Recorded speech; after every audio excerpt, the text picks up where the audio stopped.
नमस्कार, मी राजेंद्र होंजे. या विशेष सर्वेच्या कार्यक्रमात तुमचं सगळ्यांचं स्वागत. नरेंद्र मोदींच्या सरकारला 26 मे रोजी 1 वर्ष पूर्ण होत आहे. या 1 वर्षात नरेंद्र मोदी यांची कामगिरी कशी होती, ज्या प्रकारचे परराष्ट्र दौरे नरेंद्र मोदींनी गेल्या 12 महिन्यामध्ये केले, याच्यातनं भारताचं परराष्ट्र धोरण खरंच बळकट झालं का? मेक इन इंडियाचा नारा दिल्यानंतर त्या मेक इन इंडियाच्या माध्यमातून किती प्रमाणात गुंतवणूक आणण्यात मोदी यशस्वी ठरले? आणि एकीकडे देशातले अनेक प्रश्न प्रलंबित असताना त्यावर कुठलाही मार्ग न काढता परराष्ट्र धोरणातली केवळ आपली बळकटी करण्यासाठी इतर देशांना मोदींनी जे मदतीचे हात देऊ केलेले आहेत, याविषयी जनतेला काय नेमकं वाटतंय, हे सगळे मुद्दे आहेत. या सगळ्या प्रश्नांच्या भोवती या पुढच्या तासभरामध्ये आपण चर्चा करणार आहोत. मान्यवर पाहुणे आपल्यासोबत असणार आहेत. 365 दिवस मोदींच्या सरकारचे नेमके कसे होते?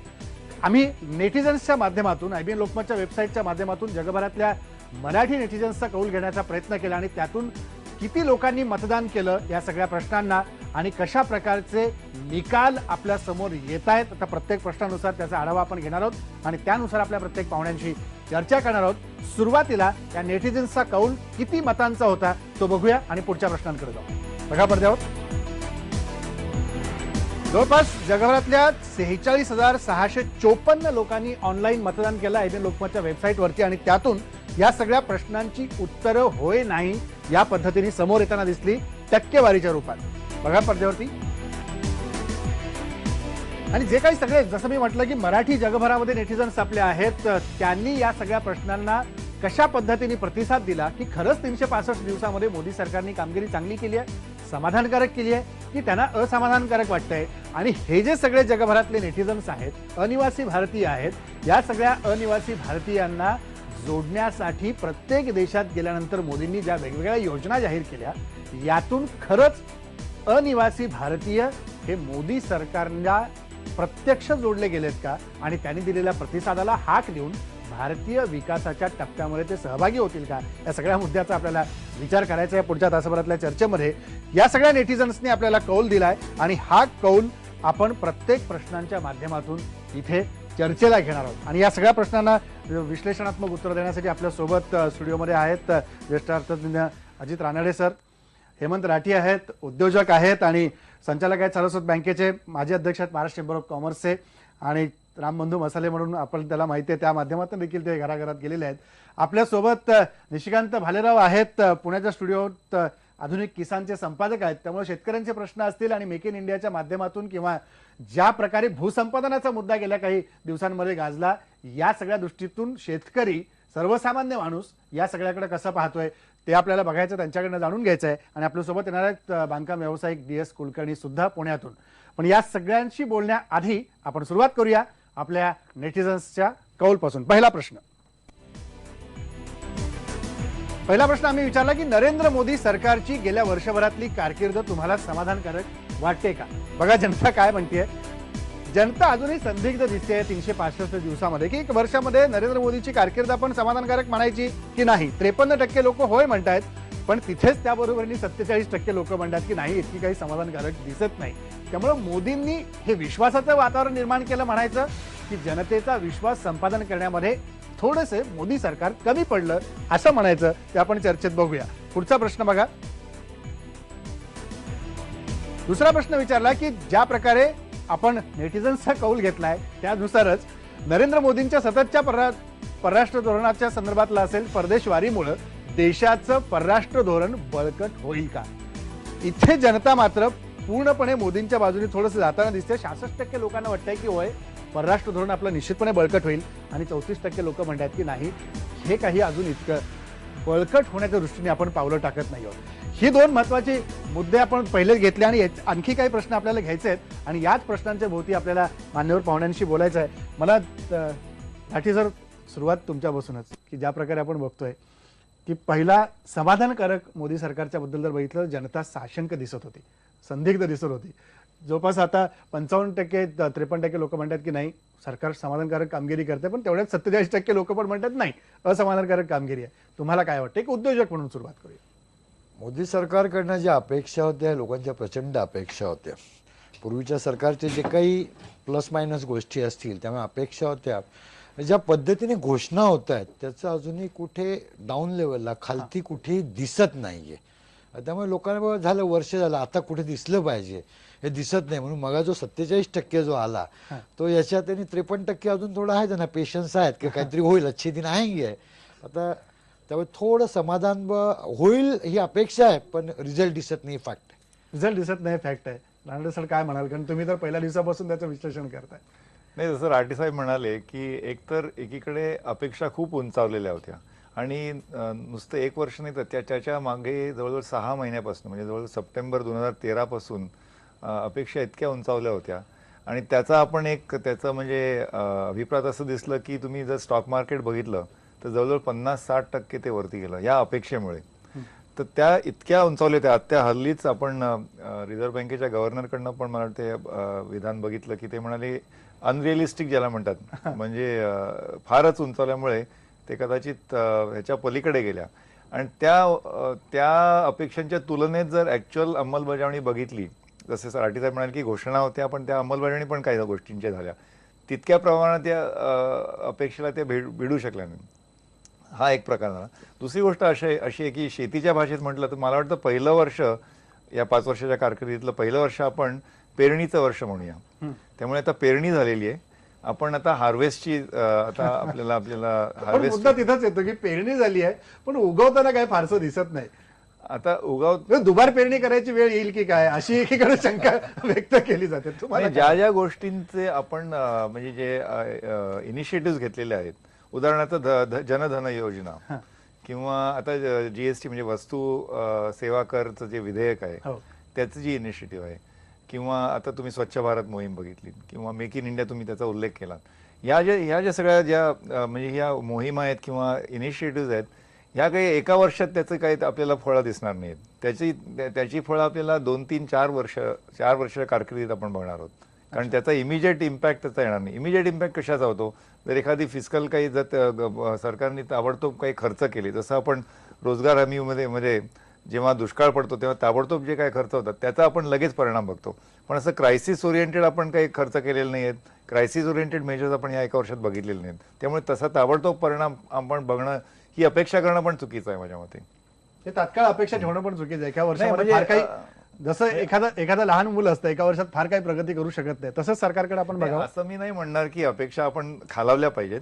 आपण या सरकारवर आपण तो दबाव ठेवलाच पाहिजे आणि जसं आपण मी म्हणालो की ज्या लांबच्या टप्प्याचे जे काही धोरणं आहेत किंवा इनिशिएटिव्ह आहेत पण तसेच आपण उद्योग जगतामध्ये जी गुंतवणूक झाली पाहिजे जे प्रोडक्शन वाढलं पाहिजे उत्पादन वाढलं पाहिजे किंवा कन्झ्युमर स्पेंडिंग वाढलं पाहिजे त्याच्याकडे पण आपलं लक्ष असलं पाहिजे. आणि ते जर आपण या क्वार्टर टू क्वार्टर जे बघतो तिमाही ते आपण तिथे आता सध्या थोडीशी काळजीपूर्वक म्हणजे काही परिस्थिती उद्भवते त्याच्याबद्दल आपण बोलूच पण त्यामुळे ते काही आपण विसरता कामा नये. पण जे मोठे जे अगदी ठोस असे काही जे परिणाम आपल्याला बघायचे आहेत ते मला वाटतं पहिलं वर्ष पेरणीत गेलं समजा आता फळांची आपण अपेक्षा पुढे वाट बघायला हरकत नाही ठेवायला हरकत नाही. निशिकांत भालेराव तुम्हाला काय वाटतं की पहिल्या वर्षातली 365 दिवसातली ही कामगिरी सरकारची ही समाधानकारक आहे का? मला असं वाटतं नेटिझन्सनी ज्या पद्धतीने संदिग्धता दाखवली तशीच काहीशी संदिग्धता प्रत्येकाच्याच मनात आहे. मतदार म्हणून हातात काय पडलं याचं उत्तर द्यायचं असेल तर तसं अजून हातात काहीच पडलेलं दिसत नाही. पण पहिलं वर्ष आहे आणि त्याच्यामुळे धोरणं आखणं हे फार महत्वाचं काम होतं मोदी सरकार पुढे आणि मला असं वाटतं की त्यांनी बऱ्यापैकी त्याच्यावरती काम केलेलं दिसतंय. माझा विषय ग्रामविकास आणि शेती असल्यामुळे मला स्वतःला या 2 विषयांमध्ये मोदी सरकारने जे धोरणं आखलेले आहेत आता बजेट आणि त्याच्यानंतर त्याच्यामध्ये मी मात्र समाधानी आहे काहीसा त्याच्यामध्ये. पण हातात प्रत्यक्ष शेतकऱ्यांच्या काय पडलं असं जर का कोणी प्रश्न विचारला तर त्याचं उत्तर मात्र नकारार्थीच आत्ता तरी द्यावं लागेल. पण धोरणाच्या पातळीवरती नक्कीच पुढच्या वर्षी किंवा अजून 2 वर्षांनी हातात काहीतरी अधिक चांगलं पडेल आणि येतील दिवस तसे असं मला वाटायला लागलंय. हे पुढचं जसं रानडे सर म्हणाले तसे काही दिवसात अजून चांगले दिवस येतील अशी वाट बघायला हरकत नाही. त्यामुळे आजचे दिन नेमके कसे आहेत तेही आपण नंतर बघणार आहोत. पण ज्या प्रकारे मला राठी सर आणि रानडे सर दोघांना विचारायचं की ज्या प्रकारे मोदींनी 12 महिन्यात जवळपास 11 देशांचे दौरे केले, आत्ताच ते चीन आणि दक्षिण कोरियावरनं परत आले, या सगळ्या परकीय देशात गेल्यानंतर तिथली काही धोरणं त्यांच्याशी जोडून घेऊन मेक इन इंडियाचा मुद्दा आपण पुढे ब्रेकनंतर पाहणारच आहोत, काय नेमकं लोक म्हणतात.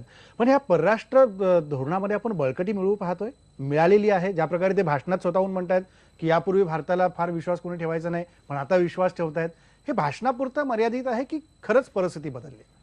ही जे परराष्ट्राचे दौरे झाले आणि तुम्ही जर बघितलं की कुठल्या देशांमध्ये गेले आपले प्रधान म्हणजे पंतप्रधान कुठल्या देशांमध्ये गेले ह्याच्यावर पण लक्ष देणं आवश्यक आहे. बरोबर. हे सगळे जर तुम्ही देश बघितले तर टॉप 10 देश आहेत. म्हणजे कंट्रीचा इकॉनॉमीचा जर साईज बघितलात तर हे जगातल्या टॉप 10 देशांमध्ये ते गेलेले आहेत. रशियात गेले नाही मात्र, पण रशियाचे आपल्याकडे प्रेसिडेंट आपल्याकडे आले होते. त्यामुळे गेल्या 11 महिन्यात आपण ह्या लोकांशी संबंध जास्ती बळकट केलेले आहेत.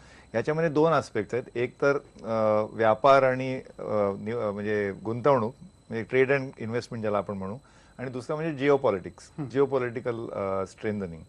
तर या दोन्ही आस्पेक्टवर त्यांनी जोर दिलेला आहे.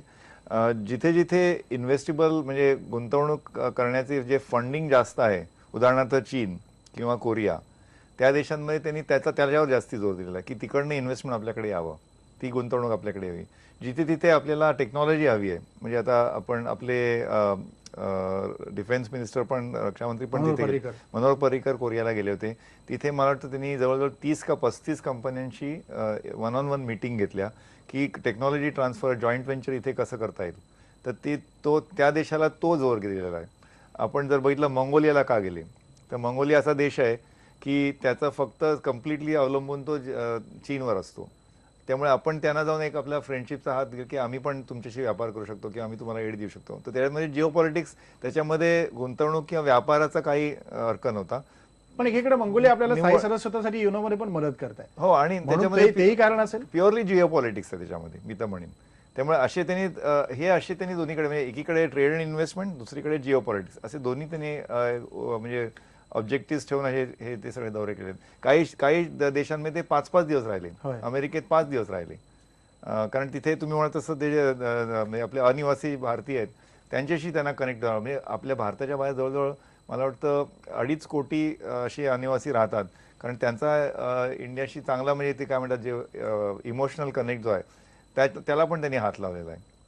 त्यामुळे तो एक वेगळा ऑब्जेक्टिव्ह झाला. म्हणजे ट्रेड अँड इन्व्हेस्टमेंट, जिओपॉलिटिक्स आणि कनेक्ट विथ NRIs.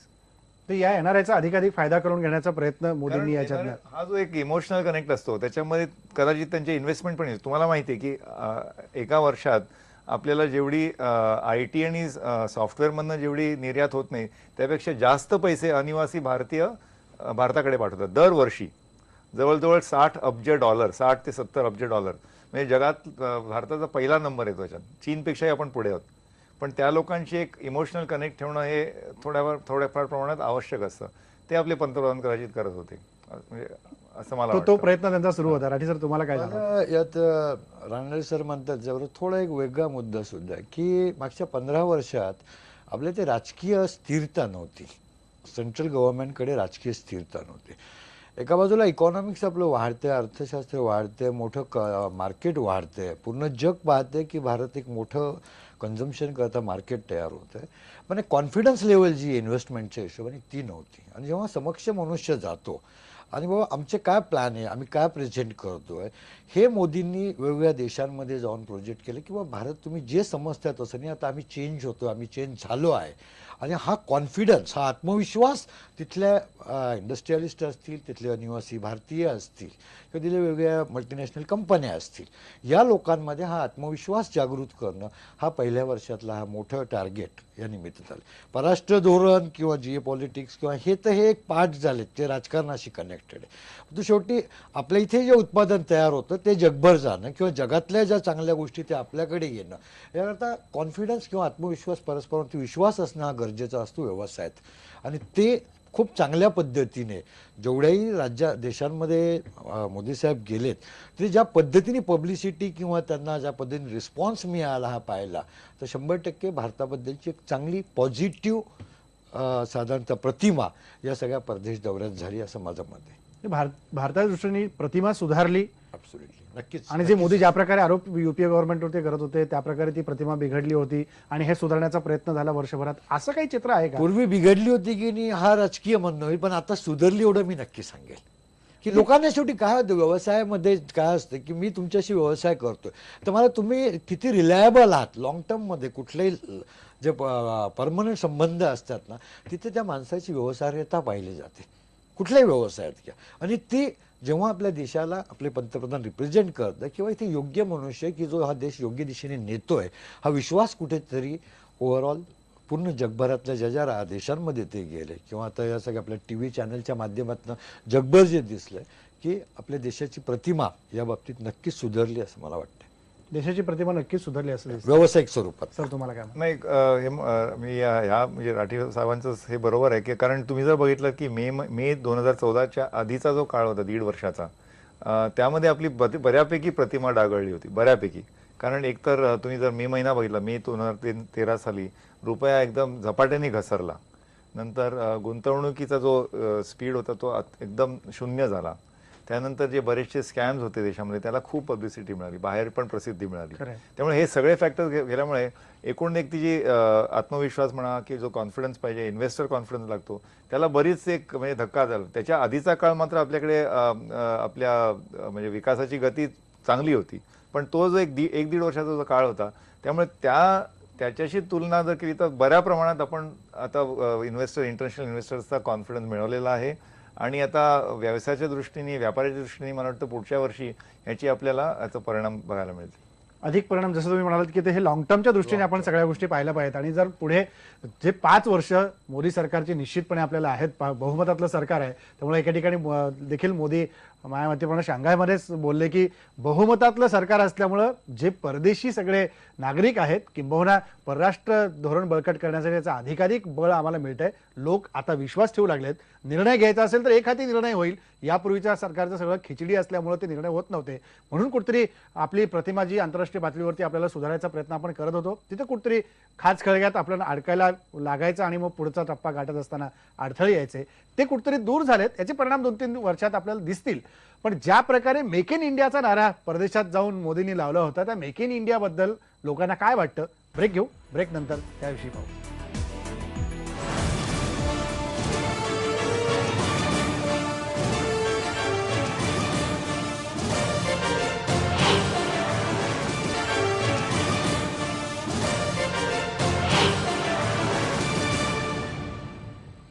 ब्रेक नंतर पुन्हा एकदा स्वागत. आपण परराष्ट्र धोरण, मोदी सरकारची वर्षभरातली कामगिरी हे सगळं बघितलं, पण ज्या प्रकारे परदेशात जाऊन मोदींनी मेक इन इंडियाचा नारा दिला त्याबद्दल लोकांना नेमकं काय वाटतंय आपण ते बघूया प्रश्नाच्या माध्यमातून. की मेक इन इंडियाच्या संदर्भात जेव्हा आम्ही नेटिझन्सना विचारलं तेव्हा नेटिझन्सचा कौल काय आला बघा.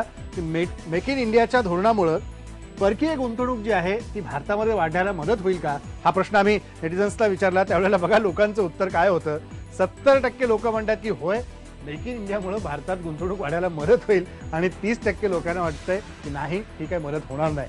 आणि दुसरा प्रश्न आम्ही त्याच जोडीने लोकांना विचारला, नेटिझन्सना सगळ्या, की नरेंद्र मोदी सरकारची गेल्या वर्षभरातली धोरणं, बघा प्रश्न, नरेंद्र मोदी सरकारची गेल्या वर्षभरातली धोरणं ही भांडवलशाहीला बळ देणारी आहेत का? परत कॅपिटलायझेशनचा मुद्दा येतो, भांडवलशाहीला बळ देणारी आहेत का? त्याच्यात पण लोक म्हणतात की होय, ही भांडवलशाहीला बळ देणारी आहेत, 64% लोक म्हणतात, आणि 36% लोक म्हणतात की नाही, भांडवलशाहीला बळ देणारी नाही आहेत. त्यामुळे दोन्ही प्रश्न, तसा दुसरा प्रश्न उगली होता त्यात तो लोकांना फारसा कळला नाही, त्यात ते 64% होय म्हणतात. मला ह्याच मुद्द्यावर चर्चा करायची राठी सर. ज्या प्रकारे दुसरा प्रश्न घेऊन मला सुरुवात करतो, मेक इन इंडियाकडे आपण येऊया, की भांडवलशाहीला बळ देणारी ही सगळी धोरणं आहेत, जे सगळं उद्योजगत तुमच्या ह्याच्यात येतं, त्यात लोक म्हणतात की होय, भांडवलशाहीलाच हे बळ देणारी सगळी धोरणं आहेत, सर्वसामान्यांना याचा फायदा किती होईल, की भांडवलशाहीला पण बळ नाही, सगळंच कागदोपत्री घोडे नाचतात. नाही साहेब, काय होतं की सर्वसामान्यांकडे पैसा येणार कुठे येणार, जोपर्यंत भांडवलशाहीकडनंच पैसा येणार आहे. समाजवादी अर्थव्यवस्था किंवा हुकुमशाही अर्थव्यवस्था कुठेही जास्त तगल्या नाही आहेत. आज चायनाची पण जी डेव्हलपमेंट आहे ती इकॉनॉमिक डेव्हलपमेंट जी झाली, म्हणजे आर्थिक वाढ, त्या भांडवलशाहीशिवाय देशाचं, राज्याचं किंवा आम जनतेची डेव्हलपमेंट होऊच शकत नाही. कारण अदरवाईज याच्या पूर्वीच्या ज्या आपल्या 5 इयर्स प्लॅन किंवा याच्या ज्या काय पॉलिसीज होत्या, श्रीमंताकडनं घ्यायचं आणि गरीबाला द्यायचं, 93% इन्कम टॅक्स होता, झालं काय त्याच्यात? गरीबच राहिला. पण त्यामुळे सगळ्यांनी सोबत वाढावं आणि त्या दृष्टीतनं हे जे काही धोरण आहेत हे योग्य आहेत. ही धोरणं योग्य आहेत रानडे सर? हा प्रश्न मला जरा नीटसा समजला नाही, कारण भांडवलशाहीला बळ देणार यांची धोरणं भांडवलशाहीला बळ देणार की नाही. पण आपल्याकडे जी सिस्टीम आहे त्याला भांडवलशाही हीच सिस्टीम आहे, म्हणजे बाजारपेठ पद्धती जी आपण अवलंबलेली आहे. अर्थात आपली मिक्स्ड इकॉनॉमी म्हणतात, म्हणजे आपण काय संपूर्णपणे हे जसं म्हणाले राठी साहेब की सोशलिस्ट इकॉनॉमी नाही होत. मात्र आपण संपूर्णपणे अमेरिकेची पद्धत जी आहे ती अतिशय दुसऱ्या टोकाचं जे त्याला भांडवलशाही म्हणतात तशी पण नाही. त्यामुळे बरेचसे जे मोदी सरकारची बरीचशी धोरणं जी आहेत ती ऍक्च्युली म्हणजे आधीच्या सरकारचे किंवा नेहरूवियन पॉलिसी सारखीच आहेत असं मी तर म्हणेन.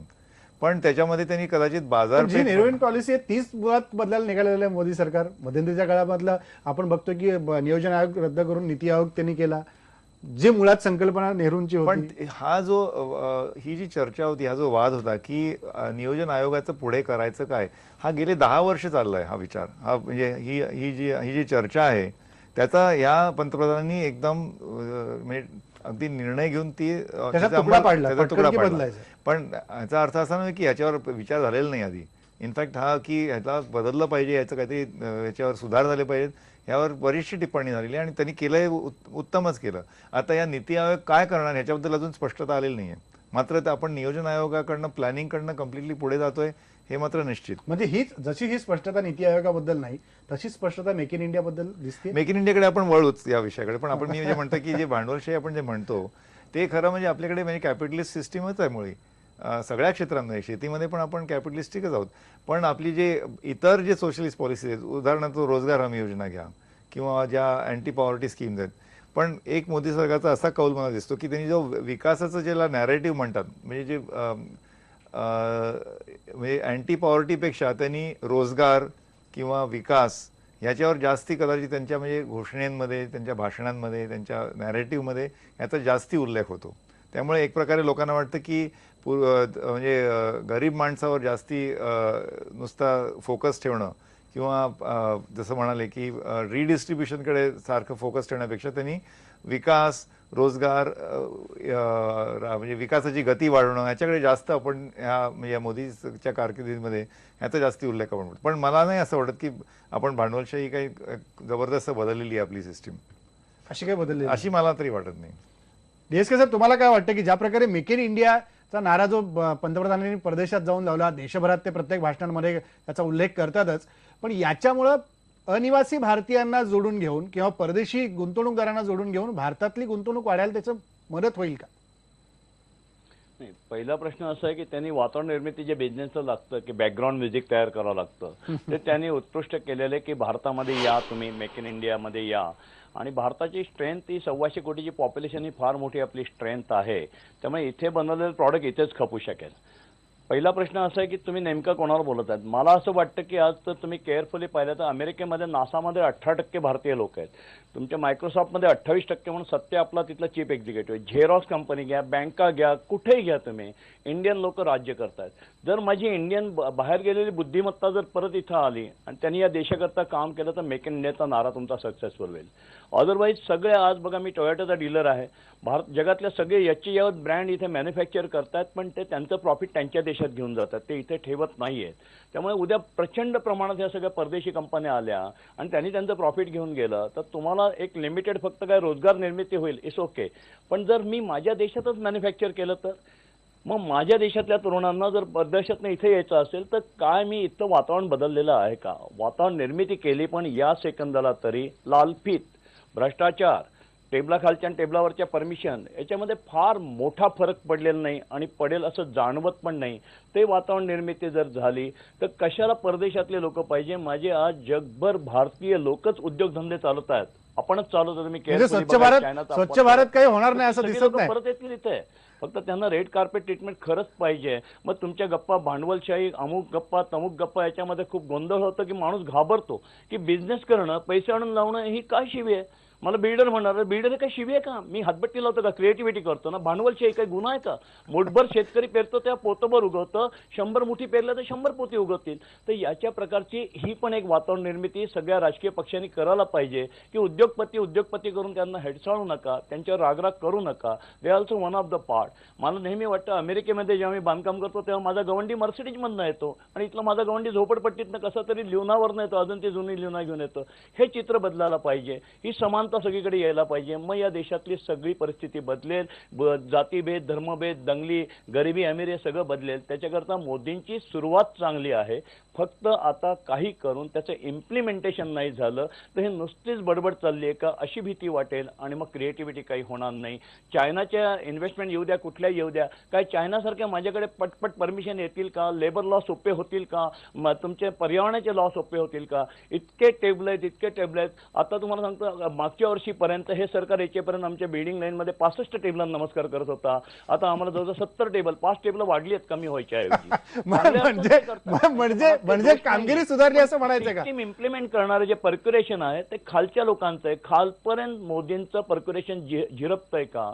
शेवटी एकटे मोदी काय करणार? तर सगळ्या यंत्रणा जे आहेत सगळे, अगदी सामान्य शिपायापासून ते IAS पासून ते व्यापाऱ्यापासून ते माझ्यासारख्या बिल्डर पासून कारखानदारीपासून जी आम्हाला सवय लागलेली आहे की अरे इतना तो होना ही पडेगा, जल्दी फाइल आगे लेना है तो फाइल पे वेट डालना ही पडेगा, ही मेंटॅलिटी मी बदलणार आहे. ही मानसिकता कधी बदलणार हा खरा मुद्दा आहे. मला निशिकांत भालेराव तुम्हाला या चर्चेत आणायचं आहे की ही मानसिकता अजून बदललेली नाहीये, म्हणून मग लोक असं म्हणतात की ही सगळी धोरणं भांडवलशाहीला कुठेतरी पूरक आहेत आणि बळ देणारी आहेत.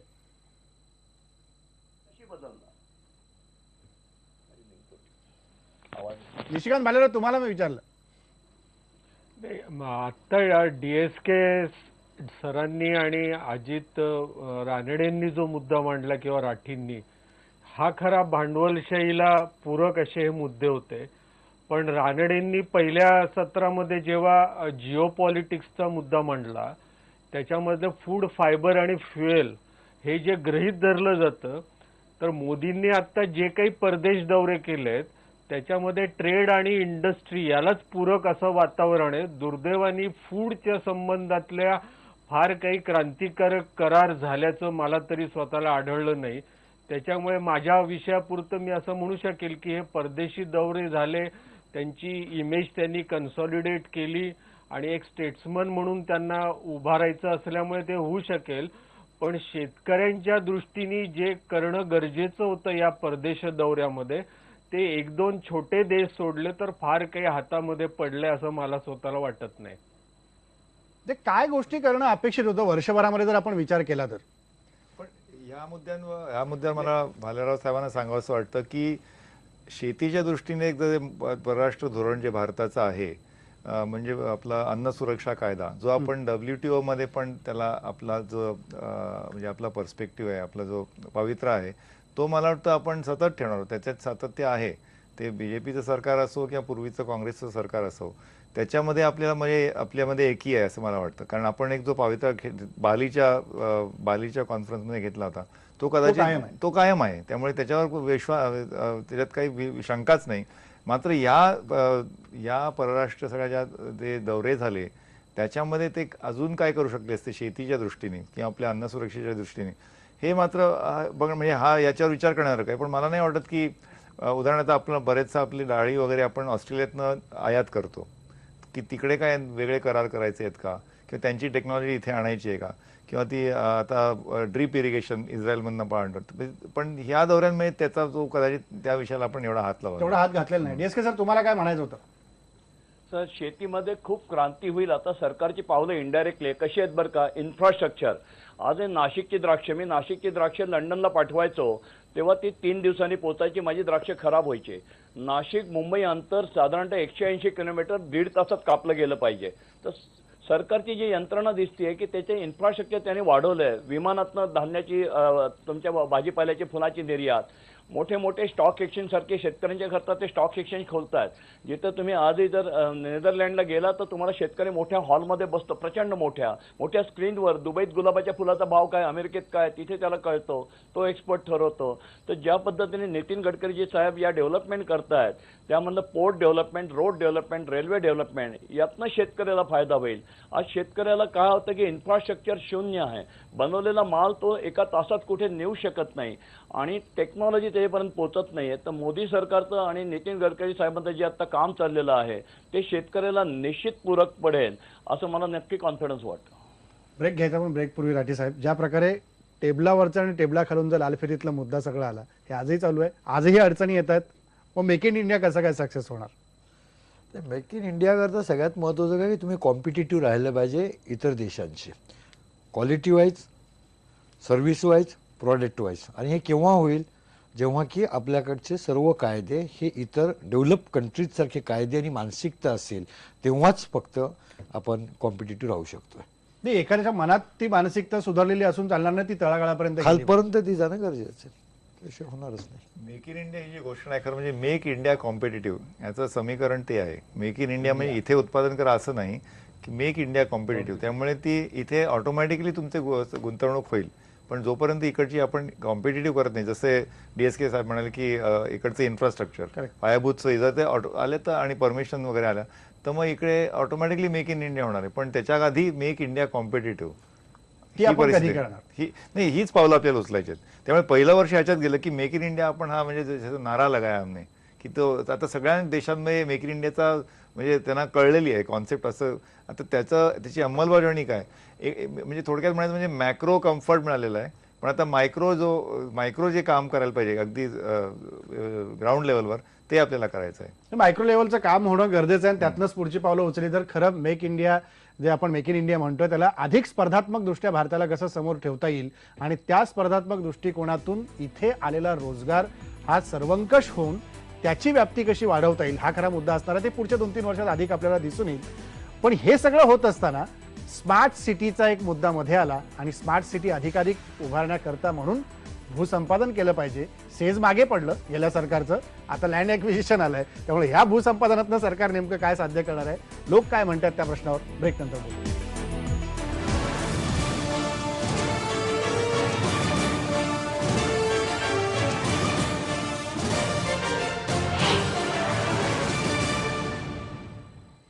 शेवटच्या भागात या सर्वेच्या आपण आलेलो आहोत आणि सगळ्यात महत्त्वाचा मुद्दा गेल्या काही दिवसातला गाजलेला वर्षभरातला मोदी सरकारचा तो म्हणजे भूसंपादन विधेयक.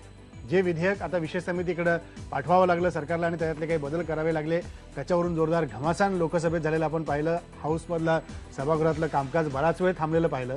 या नेमक्या प्रश्नावरती लोक काय म्हणतात बघा. शेतकरी विरोधी हा कायदा आहे का असा प्रश्न आम्ही जनतेला विचारला तेव्हा नेटिझन्सनी त्याला काय उत्तर दिलं ते बघा की भूसंपादन विधेयक जे आहे हे विधेयक शेतकरी विरोधी आहे का असा प्रश्न आम्ही या सगळ्या नेटिझन्सना विचारला होता. बघा नेटिझन्सचं उत्तर. इथं मात्र मोदी सरकारच्या विरोधातलं मतदान आहे. 63% लोक म्हणतात की होय भूसंपादन विधेयक हे शेतकरी विरोधी आहे आणि 37% लोकांना वाटतंय की नाही हे शेतकरी विरोधी नाहीये, भूसंपादन झालं पाहिजे. त्यामुळे ज्यांना कोणाला त्याचा फायदा उचलायचा असेल ते 37% जास्तीत जास्त त्यामुळे दिसत आहेत की भूसंपादनाचा फायदा यांना घ्यायचा आहे आणि पुढे काय करायचं. जर भूसंपादन संमत झालं तर मग स्मार्ट सिटीचा मुद्दा समोर येतो का आणि स्मार्ट सिटीचा मुद्दा जर आला तर मग त्यातून पुढे काय करायचं हा सगळ्यात महत्त्वाचा भाग त्यात आहे. मला सुरुवात निशिकांत भालेराव तुमच्यापासून करायची आहे कारण या विषयावर निश्चितपणे तुम्ही अधिक जबाबदारीने आणि शेतकऱ्यांच्या बाजूने सगळे मुद्दे सांगू शकाल. काय म्हणाल की भूसंपादन विधेयक एक प्रकारे बघतोय आपण शेतकरी विरोधी आहे असं स्पष्टपणे जनता म्हणते. नाही, असं आपला जो प्रश्न होता तो थेट शेतकरी विरोधी आहे का असं विचारल्यामुळे मला असं वाटतं की नेटिझन्सनी 63% शेतकरी विरोधी असं सांगितलं असावं.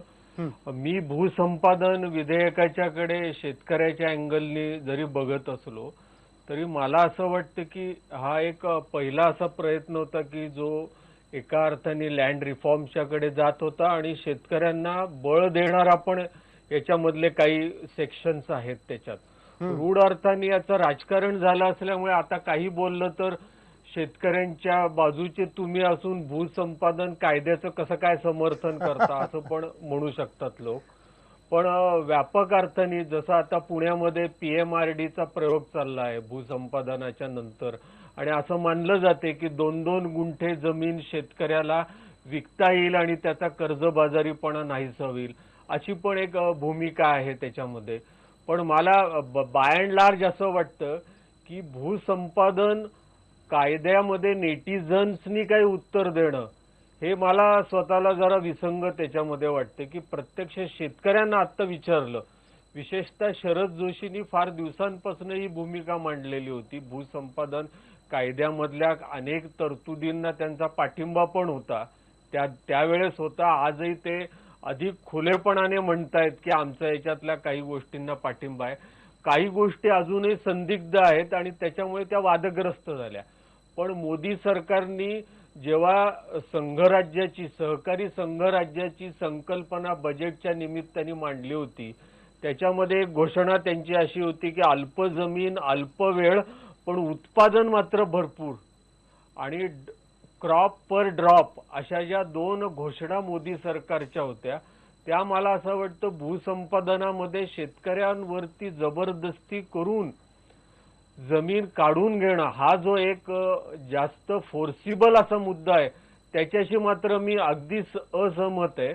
आणि मला असं वाटतं की याच मुद्द्यावरचं राजकारण झाल्यामुळे नेटिझन्स 63% त्याच्यामुळे तो कौल आला असेल असं तुम्हाला वाटतंय की आम्ही सरसकट याच्यामध्ये मोदी सरकारच्या विरोधात.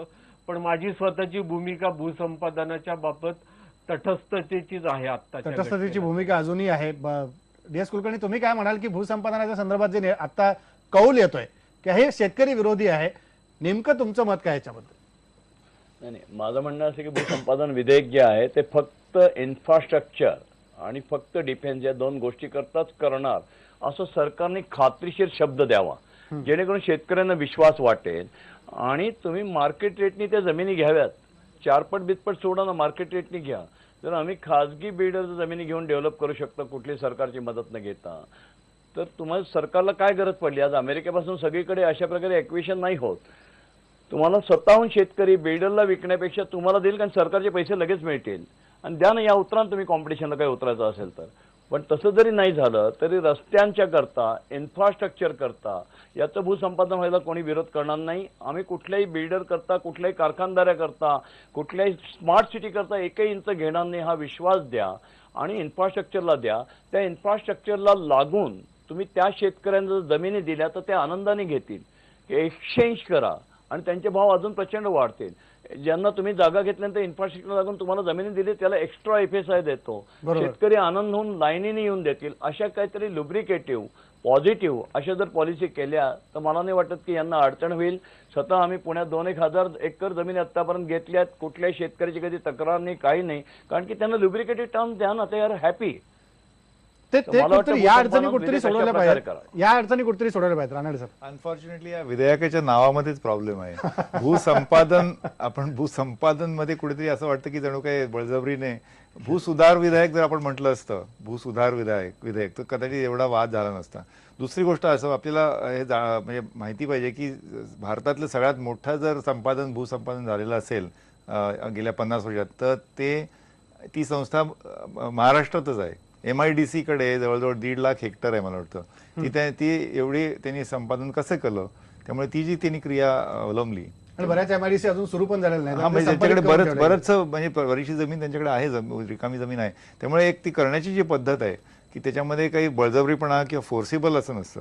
दुसरी गोष्ट म्हणजे जसं मला वाटतं DSK पण म्हणाले की लँड फॉर लँड किंवा लँडमध्ये नव्या प्रोजेक्ट, त्या तुमच्या प्रोजेक्टमध्ये इक्विटी 2% इक्विटी शेतकऱ्याला, हे सगळे जर तुम्ही त्यातील तपशील बघितलेत, म्हणजे ह्या तपशिलांना जास्ती महत्व आहे. हे जे तुम्ही मोठं जे त्याचं जे नाव आहे भूसंपादन, त्याच्यामध्ये खूपच म्हणजे ते विरोध होणं स्वाभाविक आहे. विरोध होणारच आहे. विरोध होणं स्वाभाविक आहे. राठी सर, थोडक्यात शेवटी काय म्हणा? शेतकरी भूमिहीन झाला आहे, हे सगळं जे राजकारण करत आहे, आजही महाराष्ट्रात 18% फक्त इरिगेटेड लँड आहे.